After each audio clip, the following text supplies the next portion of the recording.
Howdy, folks, and welcome to the show. For this week and next week, we're going to be doing spring break. And for this particular week, what we've done is we've decided to bring one up from the archives.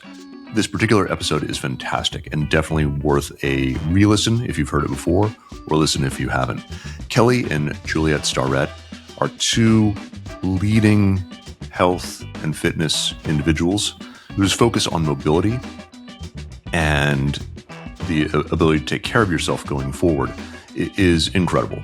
They have a studio over in San Rafael, but nationally and internationally are known for working with special forces, top athletes, and some of us lawyers who are reaching the point where we need some help. So they provide some insight on how our sedentary lives create challenges, how we can have what they sometimes refer to as fitness snacks, just doing a few things in between, say, a deposition break or what have you, and really provide a lot of insight on how just doing some small things can help us have a better life in terms of our better health span.